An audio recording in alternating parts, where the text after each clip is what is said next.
Football, also known as soccer in some parts of the world, is one of the most popular and universally loved sports. Played by millions globally, it is more than just a game.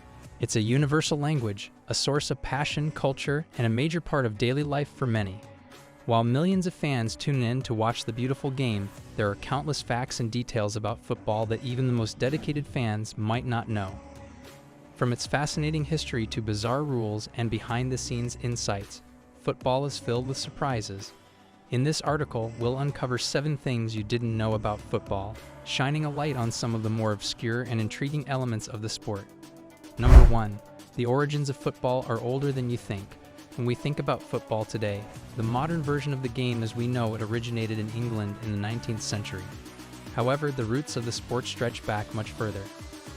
Various forms of a football-like game have been played in cultures across the world for thousands of years. One of the earliest examples comes from ancient China, where a game called cuju was played as far back as 2,000 years ago.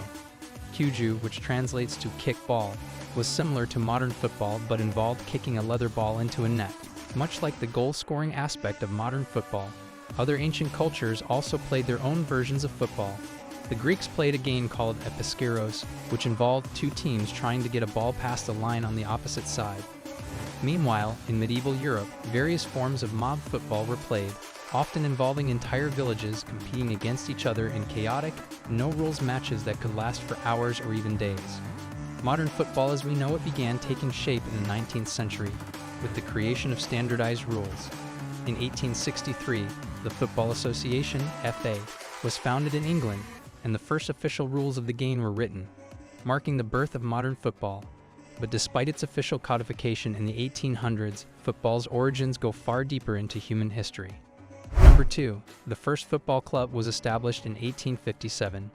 While England is widely regarded as the birthplace of modern football, the first official football club in the world wasn't founded in London or Manchester. It was in the small northern town of Sheffield. The Sheffield Football Club, established in 1857, is the oldest club still in existence today. The club was formed by Nathaniel Creswick and William Prest, who were both members of the Sheffield Cricket Club. Initially, the club played a version of the game with different rules, which were later formalized into what became known as the Sheffield Rules. These rules influenced the development of football's standardized regulations, which were eventually adopted by the newly founded Football Association in 1863. The Sheffield Rules are seen as a precursor to the modern game, and many of their features, like the use of corner kicks, would go on to become staples of the sport worldwide. Despite being the oldest football club, Sheffield FC does not compete in the top leagues, but it remains a symbol of the sport's rich history. Their home, the Hallam Football Ground, is also one of the oldest football grounds in the world. Number 3. Football was once played without a referee. One of the most integral aspects of modern football is the role of the referee, who ensures that the game is played fairly and according to the rules. But did you know that football matches in the early days didn't have a referee? For much of its early history, football matches were played without a neutral official. The first recorded instance of a referee being used in football was in 1871, when England's Football Association began experimenting with a single referee to oversee matches. Before the introduction of referees, disputes between teams were settled by the players themselves. This often led to chaos and sometimes fights on the pitch. The introduction of a referee helped bring more structure and fairness to the game, and the role became an essential part of football's official structure. Interestingly, some of the very first referees were actually players from the teams involved in the match, who would be tasked with making decisions in real time. The need for a neutral third party eventually led to the introduction of full-time referees and linesmen, which continues to this day. Number 4. The most expensive football transfer was not made by a star player. While the transfer market is known for seeing massive deals involving the world's most famous football stars, you may be surprised to know that the highest ever football transfer is not related to a household name like Lionel Messi, Cristiano Ronaldo, or Kylian Mbappe. The record for the most expensive football transfer in history is held by Neymar Jr., who was transferred from Barcelona to Paris Saint-Germain, PSG, for a staggering €222 million in 2017.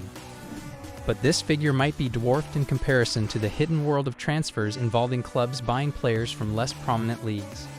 In 2019, João Felix was transferred from Portuguese club Benfica to Atletico Madrid for €126 million.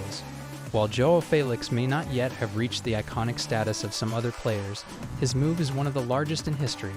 However, the record-breaking transfer fee for players is always subject to change, as new stars emerge and teams seek to build competitive squads. It is also important to note that the money involved in football transfers is not only a reflection of a player's talent, but also factors like marketability, contract length, and the negotiating power of the club involved. Number 5. The longest football match ever played lasted 3 days. Most football matches are played within a 2-hour time frame, but some extraordinary events have taken place in the sport's history.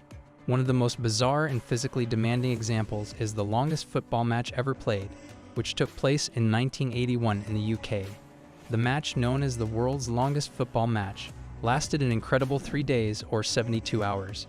Played at the Stadium of Light in Sunderland, it was organized as a charity event to raise money for the Children's Heart Unit Fund. The match involved 2 teams of players who were tasked with playing non-stop, with no real rest periods other than short breaks for food and hydration. The game, which was played in a 5-a-side format, eventually ended in a 3-2 victory for one of the teams, but the true winners were the charitable causes that benefited from the event. Matches of this length are obviously rare and not something that would be replicated at professional levels, but it stands as a testament to football's global reach and the lengths to which people will go to raise awareness for causes they believe in. Number 6. There's a rare rule that has never been used in professional football.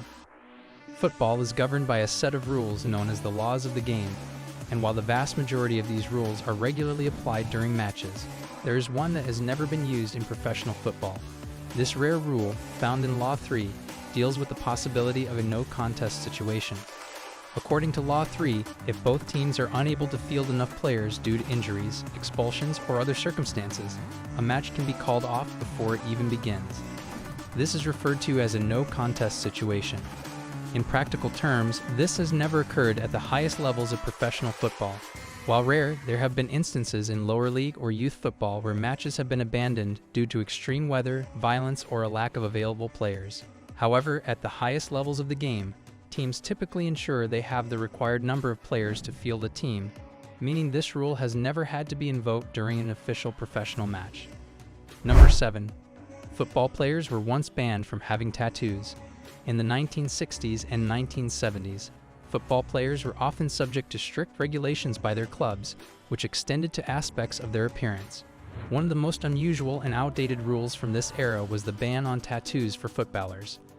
At the time, tattoos were considered a sign of rebellion or nonconformity, and many clubs thought they would be a bad influence on the players or disrupt the image of the team. It wasn't until the 1980s and 1990s that tattoos began to become more common among footballers. Today, it is almost a standard part of a player's personal style, with many football stars, including Cristiano Ronaldo, David Beckham, and Neymar, known for their intricate tattoo collections. Conclusion: football is a sport with a rich history, full of fascinating facts and hidden stories. From ancient origins to quirky rules and record-breaking transfers, there's so much more to the beautiful game than meets the eye. Whether it's the evolution of the sport over the centuries or the surprising facts about how the game is played today, football's depth and diversity continue to captivate millions of fans around the world. The next time you watch a match, you'll no longer just see 2 teams competing for victory, you'll see the history, the traditions, and the hidden stories that make football the global phenomenon it is today.